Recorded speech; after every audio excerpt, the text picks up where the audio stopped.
Hola, I'm Daniel G. Garza, HIV and anal cancer activist, transformational energy strategist, stand up comic, and actor. And I'm coming to you from Laguna Beach, California. And I'm here to recruit you. This is The Recruiters.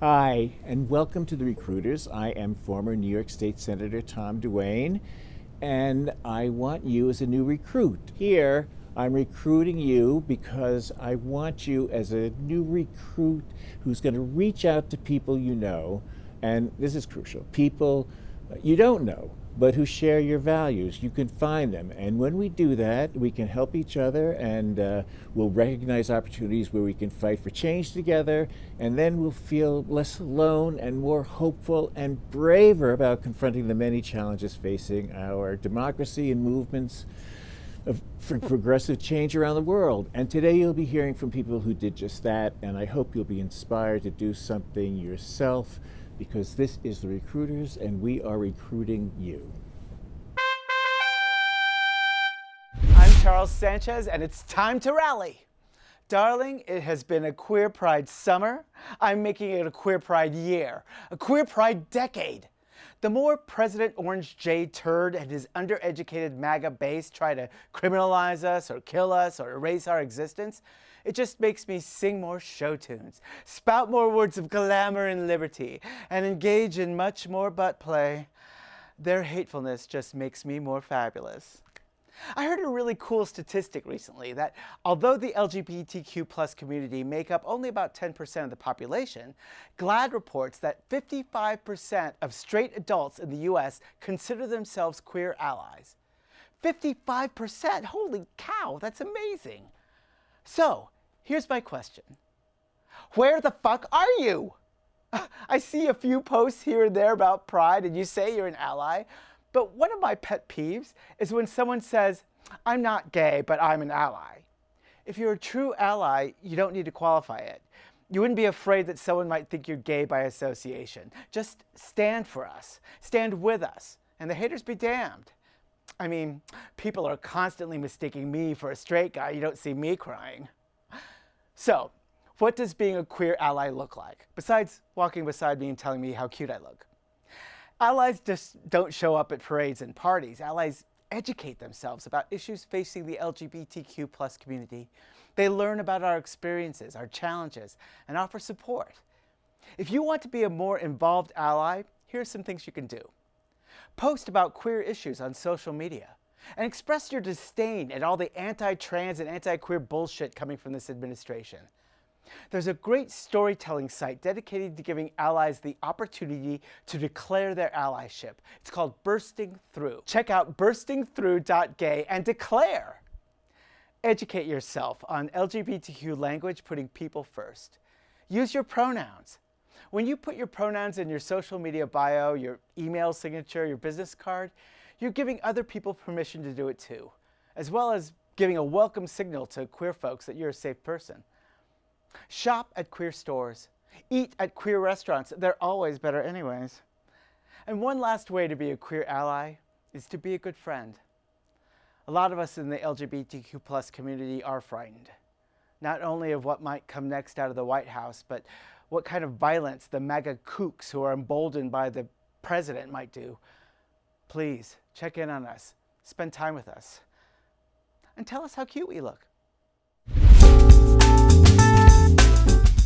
I'm here with Andy Humm, who has been a gay activist since 1974. So from 1975, when you came to New York, you joined up with the Coalition for Lesbian and Gay Rights, and that led the fight for the introduction and the passage of the gay rights bill here in New York City.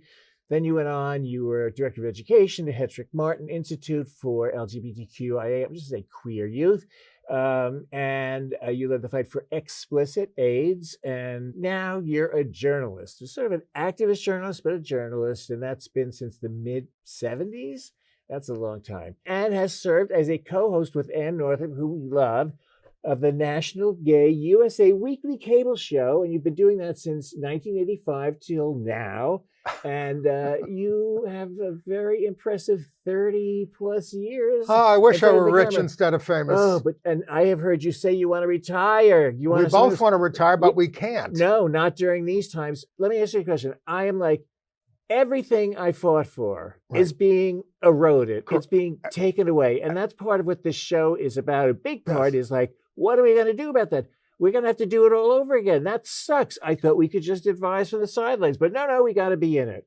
I mean, so what are you doing? It's an enormously depressing time.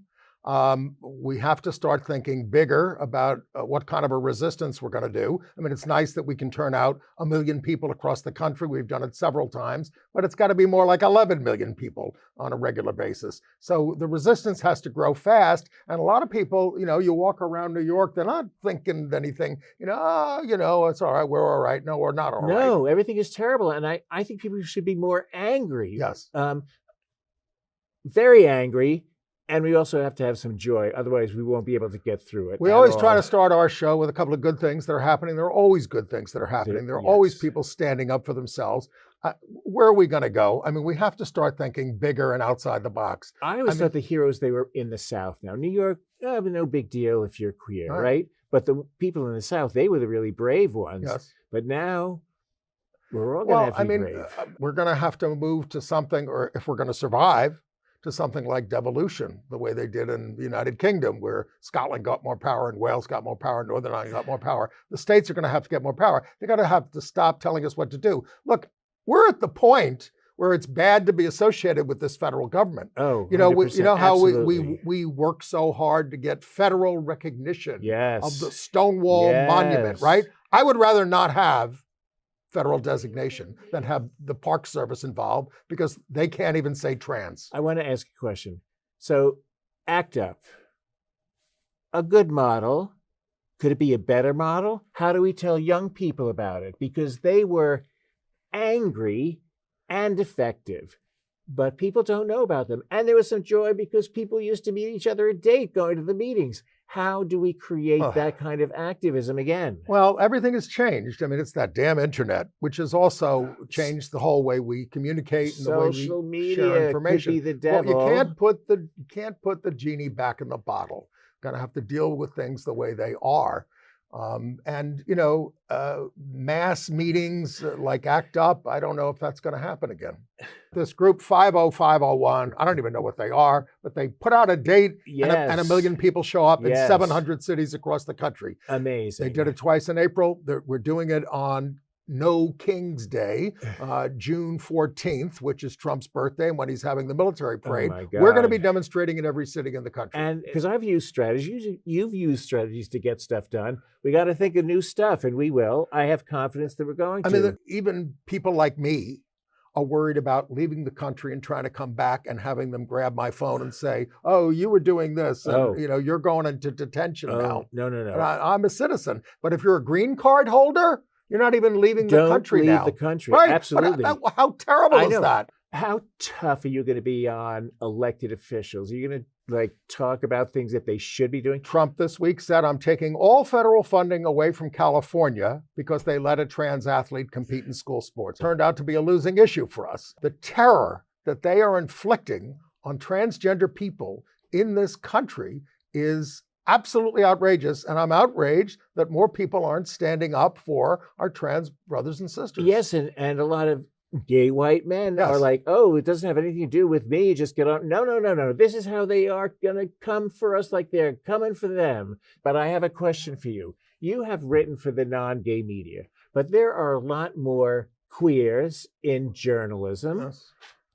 do they have an added responsibility? They have some representation. They're not all out, so there could be more representation. They're doing better. I mean, it's much easier for people to be out in the mainstream media than it ever was. But look, journalism, of course, is under attack by Trump as well. Yes. And I'm inspired by a guy like Scott Pelley at CBS. If you saw his commencement address the other day, where he just said what's happening. And his mainline producer, she also just quit. Yeah. And it's all about because they want to sell the company and make some. It's horrendous. You talked to Dick Cheney one time on the floor of the Republican convention, didn't you? Oh, yes, I did.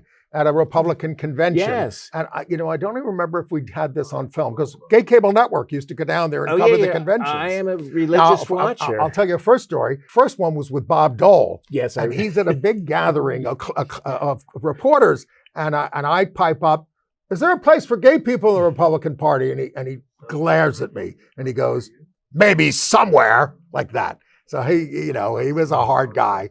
Cheney, who probably realized he had a lesbian daughter by then. I was wondering. But this is before she was out. And he just goes, well, we ought to talk. I mean, we ought to talk. And I mean, he tried to sound reasonable, but of course, he was a horrible warmonger. His wife was incredibly conservative and did a lot to... She used to put lesbians in her novels. She said states' rights. That's what she kept saying. States' rights to Terry Grosson's fresh hair, and would not move off that position. Andy, how do you keep going? Well, now you're not retiring. It is hard. And I'll tell you, it is painful to have to keep up with all of this and try to make some sense of it and then convey it to the viewers without just engaging in despair, but also not soft pedaling it. I mean, this country is over. The United States of America is finished. I'm not very fond of Thomas Jefferson. He was a big slaveholder, but I went to his university and he was one of the authors of the Declaration of Independence. And the second paragraph says, when the system that you're living under becomes intolerable, get a new one. Get a new one. He thought we would do that every 40 years or so. He didn't think democracy as we have it would last as long as it has lasted. And it's not. It's over. Before, but it now is over. It is over. It's buried. Civil disobedience, it doesn't even seem like that is something that's going to be terribly effective, right? Here's the thing. Here's what I think the next stage is going to be. Get ready for it. We're going to keep having these demonstrations. They're going to put, agents provocateurs or who are going to come in, and they're going to trigger some event so that he can have martial law for the country. It's so obvious. And just be prepared for it and fight it. I was going to ask you if there was ever a story that you that you swallowed, that you didn't report on the air, that you decided, it would have hurt someone, did you ever hold something back? Well, I mean, we all, come on. Yes. I mean, we're human beings. And, we all do to some extent, but nothing important. There was a whole Mike Rogers, right? And the outing thing. Was there anyone you didn't out that... we don't use the word outing on Gay USA. Well, we use the word reporting. Here's the thing. We freely report, about people who are known to be gay or if there's a story about them. I mean, if it's a straight guy and he's having an affair or something, they write it up in the Post very readily without, so as soon as Mike Bloomberg got elected, for instance, a guy comes up to me in Macy's and goes, well, he's gay, don't you? I said, no, I didn't know that, but we would talk about that on the show. I've never slept with him. I never had sex with him. In journalism, right up and through the 80s, I mean, people were taught in journalism school to say someone was homosexual was libel. It's not. No. I mean, you can't, No, absolutely not. And asking someone if they're gay is not I used to have to do a show on PBS or Channel 13, local, with Eric Brindell, a right-winger at the New York Post. And then I had Mike Signorelli, another gay journalist, on my show, and he said, Eric Brindell, he sounds gay, like that. Just said that, right? I mean, whatever. And I had to go work with Eric the next day. Why didn't you defend me? See, I know. And I said, because there's nothing wrong with it. Want to be. There's nothing it's wrong fine. with it. Right. You were my tenant leader for quite a while. At London Terrace. And are you still involved with tenant issues? I'm the treasurer of the London Terrace Tenants Association out by default. Okay. We're a big building. We have 1,000 apartments. And you know about Braschi. I was very involved with Braschi. Oh, but if the Supreme Court gets rid of rent regulation, there goes Braschi. Well, they have failed to hear 2 challenges in the last 2 years, but we're hanging on by a thread. This is why I was always so angry, people will not understand this, with Ruth Bader Ginsburg. I know. She had cancer Please, 3 or 4 times. She wouldn't step down. Who's going to be better than me? Amy Coney Barrett. That's who you got. We was robbed of probably 3 Yeah, but that's, Supreme Court I blame judges. Ruth Bader Ginsburg. I have no regard for her anymore. I mean, she was wonderful as a young lawyer and many of her decisions, but they hang on too long. And that Andy Humm and that Ann Northrup, they hang on too long. 40 years. Are you kidding? I can say, because I didn't run for re-election in 2012 when I was still popular. That's the time to go out. Like David Souter. Any elected official you ever spoke with that, or that you would want to speak with, that you think you could change their mind, or you think they could bring something to the table? You know, when the vote happened in the Congress to preserve interracial marriage and same-sex marriage federally, many Republicans voted for it. Yes, so not hopeless. People say, oh, I can't wait till Trump dies. I mean, there are 17 people on the line of succession who are as bad as he is. The only one who I would have some hope for, because he's senile, is Chuck Grassley, who was the Speaker pro tem. He might be manipulable. He was not horrible on things like welfare reform, and he's not bad on things like, I'm sure he's very upset about SNAP, what formerly food stamps, is being cut, because he's from an agricultural state. But these days, Tom, you have a whole fascist movement behind them who they have to kowtow to. This is not a Republican Party. It is a fascist party. I use the word advisedly because that is what it is. No, it's following the rule book. If you read about the rise of Mussolini, the rise of Hitler, it is exactly the same things happening. You say the press is lying all the time. You make up stuff all the time.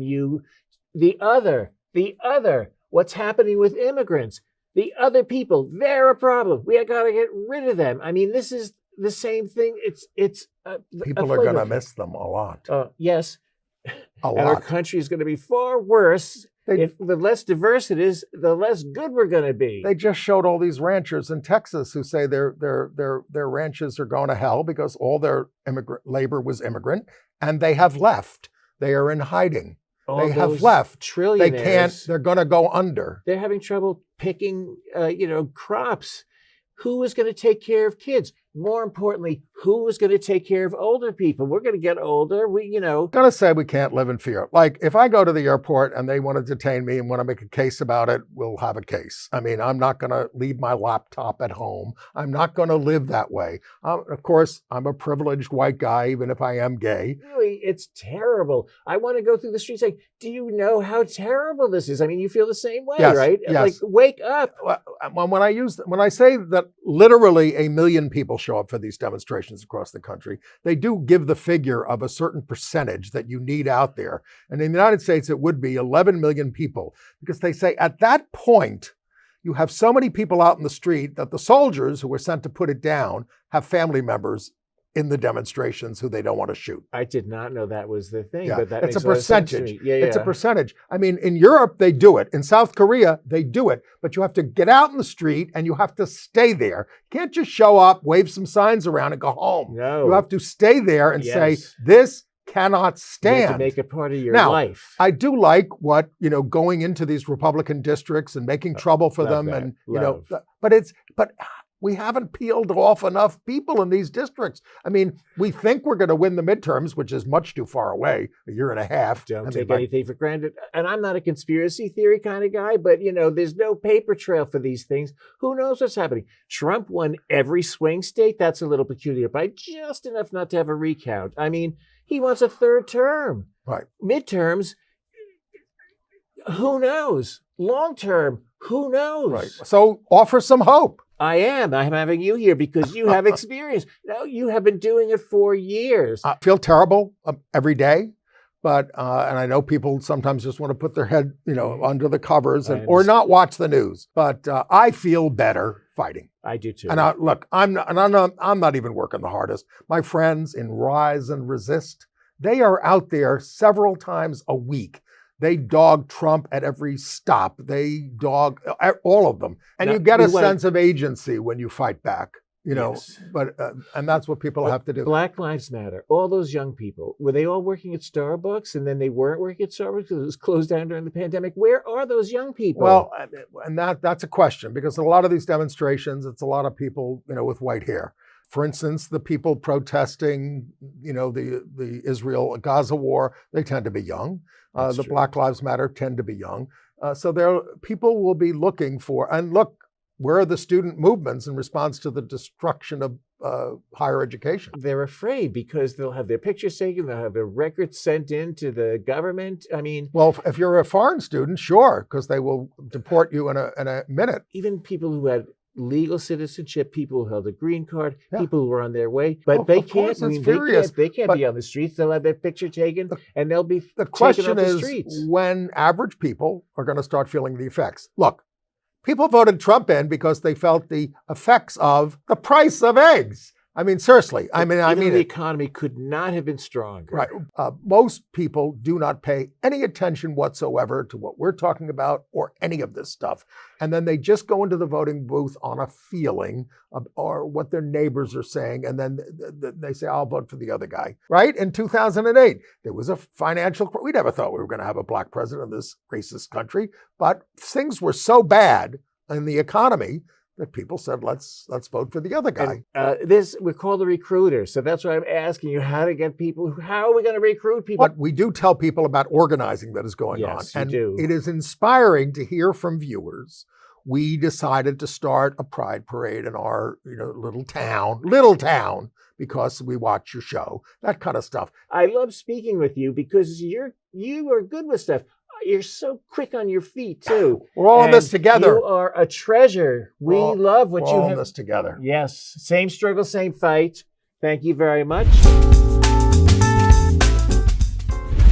Thank you, recruiters, for having me here today. Mom and Dad, if you're watching this is Fox. I'm sure by now you all have heard about Trump and his gang's plans to incentivize women into having more children right here where we live, in hell. And if you haven't heard about these perks, well, they're basically equivalent to an end-of-quarter pizza party. Most of American families don't even have adequate paid leave or affordable childcare options. And instead of solving one of the many current issues, their big plan is a one-time payment of $5,000? That's not much of a dent out of the total average cost it takes to raise a child through the age of 17, which is roughly $230,000. Oh, but wait, it gets worse. They also want to educate women on their own periods for free. You don't have to tell me there wasn't a single woman in the room when that decision was being made. It's blatantly obvious. The saddest thing about all of this is when I was growing up, I wanted to have kids one day. I wanted my own family, the American dream, right? And now there's no way that I can, mostly out of spite, but there's also no chance I'm bringing children into a world where the lack of empathy for one another as human beings is at a constant decline. Having fewer or no children can also offer several positive societal and environmental benefits, including reduced strain on resources, decreased carbon emissions, and most importantly, protecting my goddamn peace. I may sign up for those free educational classes, however, on my own menstrual cycle, if they're handing out free tampons, and no one tries to grab me by my pussy. So that's what the fuck is this now, with me, Erin Long. Next time I'm here, I hope to discuss corporate greed and pride. Since we are quickly approaching June, time really does fly when you're fighting for your rights.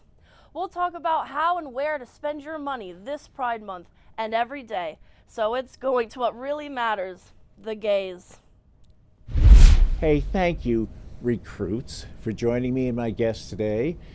And big thank you to Manhattan Neighborhood Network, also known as MNN, for letting us record in this amazing studio, and their consummate production skills. The people who work here, they just make us look great and sound our best, and just all of our gratitude goes to them. I hope that today's interview, really the whole show, demonstrates the importance of reaching beyond an immediate circle that we might have, and find other people that we can work with to change things and create what must be a more just world. There has to be a better world that we can create.